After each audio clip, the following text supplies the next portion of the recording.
Hi folks, it's GhostCritic here with another week of comic book reviews, opinions, thoughts on the pull list I picked up this week. First week of September. September is the big DC 5 years in the future one-shot storylines kicked off this week. I only picked up 2 of them because I'm only picking up the titles that I'm already collecting, and I'm going to kick off with those 2 issues because the whole concept of this kind of stories of 5 years in the future is a bit weird to me. And no more weirder than, I guess, Swamp Thing one-shot, lenticular cover, and, well, Swamp Thing is on this quest. And it's a quest for love, at the end of the day, really. What do we find out from this 5 years in the future storyline? Well, originally we've kind of had these 3 avatars. We've always been told that they have to keep in balance with each other. No avatar can be more powerful than the other. That's where the whole Rotwell storyline came from. So we've always had the green, the red and the rot. Now here we find that there are now 3 other types of avatars, and they all have their own kingdoms. So now we have the grey, which is the fungus stuff. Now we've seen bits of that in Swamp Thing already. The metal, which we just saw kind of being introduced at the end of the last issue, and one called the divided, I guess you call them, and they're the kind of the bacteria avatar. Now obviously we've got kind of 2 new ones there, and I said this quite early on that I hoped this wasn't going to happen, that we had too many avatars all kind of vying. It's starting to become like the Green Lantern universe, where you have this kind of spectrum of kingdoms now instead of a spectrum of colours. Now, it's a good enough and entertaining enough tale. We have Swamp Thing going to each kingdom, and he's kind of collecting things, I guess, to get to the next kind of kingdom, and deals are being made to between the avatars, and Swamp Thing favours are being cashed in, so to speak, and it's all for the ultimate goal of getting to the Rot Kingdom and having Anton Arcane release Abby from his, I guess, thrall. And again, like I said, it's kind of clever the way Swamp Thing makes his way through the kingdoms, each giving them a gift really from the last kingdom, so he can kind of gain their favour, so to speak. But ultimately it's like, what is this all for? It's a story that didn't really have a huge impact, in the sense that this could have been a story that was told, you know, maybe in a year or so, once Charles Soule had introduced all of the different avatars, and then you had this kind of climax story of Swamp Thing going to kind of rescue the damsel in distress that is Abby Arcane. So the fact that, you know, this event, if you want to call it, of this Future's End 5 years in the future storylines, it seemed a little lame, to be honest. There was no particular ramifications on this. There was no like no, you couldn't feel that there were stories that had led to this point. The introductions of all the other kingdoms seemed a bit, well, okay, he's travelled to this kingdom. There seemed to be no threat as such for him walking through them all. There was no kind of feeling that there was a history amongst a few of them. So this was really, it was a serviceable enough story, but was it a Future's End story? I think not. Keeping on with the lenticular Future's End 5 years in the future storylines, it's Batman Detective Comics issue 1 one-shot. And again, this is another story that I feel could have been told at any time in the upcoming, you know, Batman titles. Obviously from the cover there's no kind of like spoiler here. Batman teams up with the Riddler. Why? Well, Calendar Man has taken over Arkham Island. It would appear that the Arkham Asylum is no longer big enough and they need a whole island to put all of Batman's kind of freaky rogues gallery on now. And Calendar Man has taken it over, and he has got like prisoner officers and such like hostage, and he wants basically the kind of killer of his family to come and confront him. Now, we've already seen from the annual that Batman had an altercation with Calendar Man before he was Calendar Man. He rescued Calendar Man's son away from this kind of destructive, violent home life and put him in a home so he could have a better life. There's the storyline, kind of plot line in there that his wife died at some point. So, you know, Calendar Man just wants to confront the person responsible for all this. And of course Batman thinks it's him, knowing he can't get into Arkham Island, getting past all the security and the traps and such. He goes and sees the Riddler, who knows how to get through all this, and basically teams up with him to get inside. And that is basically the story. There's no big real depth to it. They both, Riddler and Batman, have this ridiculous fight with all what seems to be all the inmates of Arkham Island. Ridiculous odds. But they seem to be doing alright until Calendar Man puts a stop to it.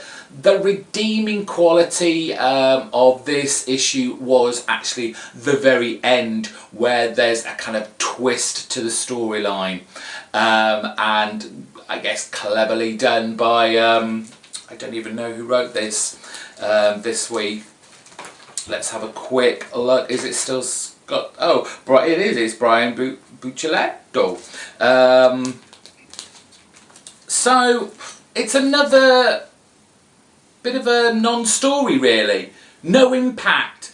No, this is Future's End. Could have happened any time. So that was it for my kind of Future's End storybooks. But sticking with Batman, we have issue 22 of Batman Eternal, and it's Batman versus the Architect. A cover that actually shows what's actually going to happen inside. And the surprising thing I found about this issue was that it just is one storyline. You don't have brief glimpses of what's going on with the rest of the Bat family. Last issue, was it last issue or the issue before? Yes, it was issue 20, when they wrapped everything up quite nicely for the trade, and they started kind of coming back to old storylines. But this one is straight, flat out, Batman versus the Architect. The Architect wanting to take down the Beacon Tower, for whatever reason. And it is, again, another kind of straightforward story. There's nothing truly kind of like awe-inspiring about this, though it does raise a kind of couple of questions, a little few reveals along the way. Not least Julia Pennyworth. Her discovery after being given a clue by her father Alfred about the whereabouts and how to get into the Batcave. Yes, Julia is gradually being introduced as probably a big player within the Batman family, and you have to wonder, is she going to be the new kind of Oracle for the Batman New 52 universe? We saw in that 0 year kind of jump ahead issue where we saw in the future there was this kind of shadowy figure and it was female, it was in front of all the Bat computers. Is this the inception, the origin, Julia Pennyworth? Is she that person? I pretty much think that we're on the right lines there. I couldn't see how it's going to be anyone else. We already know it's not going to be Harper Row because she's going to be Bluebird. So the only other thing that really kind of, it's more like the penny dropping, is Batman's realisation that Hush is somehow involved in this. Again, I don't think Hush is our big main baddie. I think he's just another of the villains in Batman's Rogues Gallery that is taking advantage of the chaos that is currently going around Batman. It was nice to have Kyle Higgins writing this. He, after all, created, along with Scott Snyder, the character of the Architect back pre-52 in their 5-issue miniseries, The Gates of Gotham. The artwork, it wasn't as fine detailed as we're used to. It felt kind of very, very blocky, there was a lot of dark inks in there that kind of maybe covered over the artwork more than it should have. And it kind of made things very dark, and you expect that from a Batman title, but I think it was dark for the wrong reasons, and that was just an overemphasis on the ink style and the ink work on this.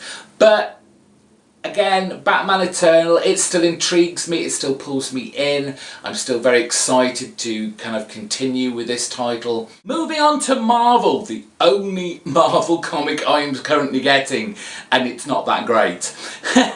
It's Iron Fist The Living Weapon, issue 6. Didn't mention this in my Wednesday pull list video, but I do actually really dig this cover. The kind of black with the whole big title on there and just Danny Rand, Iron Fist, falling. It's kind of very stylised, it's very kind of stark image. I really kind of dug it. However, inside it's still very confusing, and it's, in a way, it may explain why I've had difficulty with certain people's characterizations in this, not least Brenda, the kind of girlfriend slash reporter slash kung fu kind of expert, all of a sudden girlfriend of the Iron Fist, Danny Rand, because we get this kind of flashback, I guess, of Brenda getting ready, what looks like a date, and then at the last panel of the page she's holding a gun, and you think, okay, there's more depth to Brenda here than that we're aware of. Is there some sort of revenge vendetta going on here? But they're just so kind of, they just drop them in, so to speak, and it doesn't kind of connect with anything, and it just makes the character very confusing to the reader. The kind of payoff to the egg cracking that we saw at the end, this dragon's egg, kind of took on this ridiculous humour aspect where, you know, we at first expected this huge, you know, violent, angry, aggressive dragon, and what we get is this silly little joke dragon called Gork. That's going to be his name now, and it's just a bit silly. Iron Fist, after being rescued from the last fight where he kind of lost his Iron Fist powers, he's kind of off in La La Land, dreaming past and having visions about his father making it to the kind of Paradise City, Kunlun. But it's all kind of a kind of dream nightmare scenario. We get introduced to, well, a grown-up version, I'm guessing, of Sparrow. She has been somewhat disabled since last Danny saw her as a child, and it's a bit freaky. what goes on between those two. While he's recuperating after being well and truly pummeled, we've got Davos, who's basically ripping up the cops that are chasing after him, trying to protect the little Chinese girl. But fortunately, quite handily, Detective Lee and Brenda managed to remain unscathed in this battle. They are and appear to be the only survivors. And then, what's his name? Carrie Andrews. He's got some weird kind of dialogue, and he makes Danny say, "Let's do some kung fu." Oh God. It's fun in a kind of silly, stupid way, but there is nothing here to shout about as in this is a great storyline. Again, I'm still digging the artwork. I love this kind of steampunk, Chris Bachalo kind of style to this, but the story does not match it. It's just silly fun. Twilight Zone issue number 8, and if you watch my video on Wednesday on my pull list, I just said that I felt this was dragging on a bit, this second story arc, and didn't have the the delightful twists that the Twilight Zone has, or it was at least taking too long to get there. But spoke too soon. This is the last part of the storyline, and again, I still feel it's padded out, but we finally come to the Twilight Zone twist. What we have is Diana, our main character, who's suddenly obtained this power to be able to see into the future, racing to stop our bomber. But this is all kind of dreamlike states, false starts, and we have this indecision, this constant indecision from Diana on what to do, whether just to kind of leave the city and just let the bomber do its thing and survive, whether she goes and tries to stop the bomber.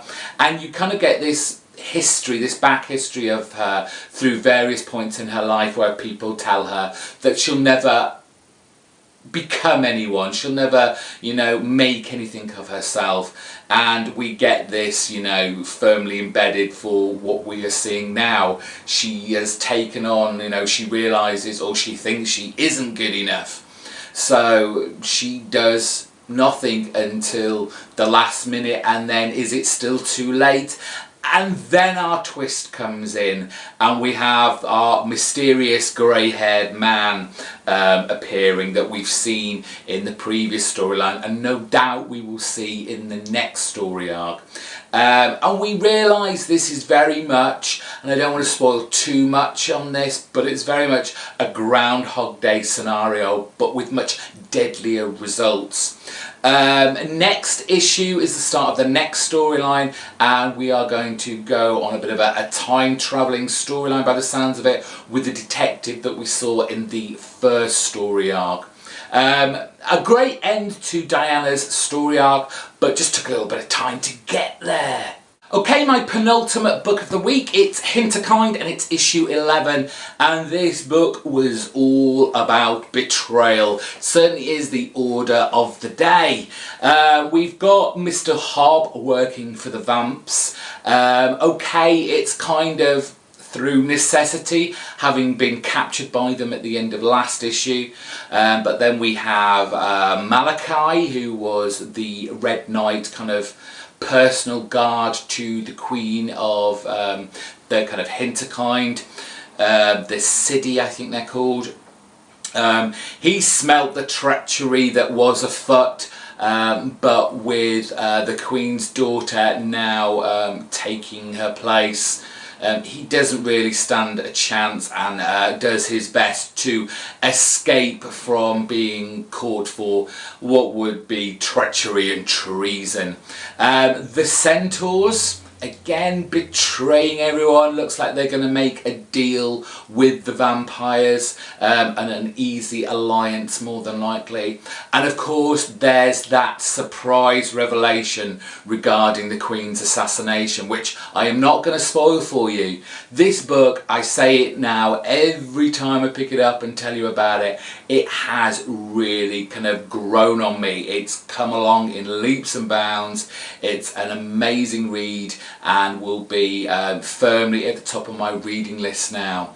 And again, sorry I say it every issue, just get rid of the artist. He's alright for so long, you think, oh great, he's heard about comments, not necessarily from me of course, but you know, maybe he's heard about his art style and you think he's learned, he's moved on, he's got better, and then suddenly bam, he does that ridiculous stripy shadowing for no reason.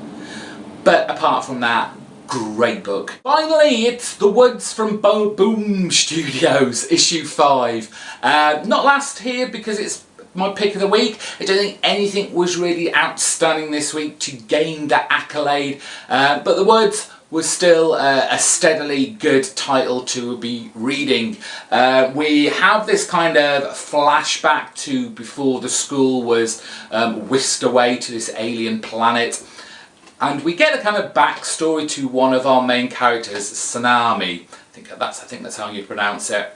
And while these flashbacks are great in the way they kind of flesh out some of our main characters, I hope it's not going to go the way of what Morning Glories does with the constant flashbacks, the histories of all these characters, and just stick with what is going on with this weird planet that they've been kind of abducted to, because I really want to know more about these kind of medieval Game of Thrones type characters that have captured some of our band, that have left the school to kind of explore kind of thing, because they do seem to be hiding something. They know more than they're letting on, and it does appear to me that they've probably been on this planet a lot longer than our new characters here from the school. And of course there's that last page with kind of Adrian talking to himself, saying yes, I'm something along the lines of yes, I'm gonna do this for you, and his eyes seem to glow through his glasses. Just another great kind of fun sci-fi alien worlds kind of issue. Great storytelling from Tinian, great artwork from Dialanus.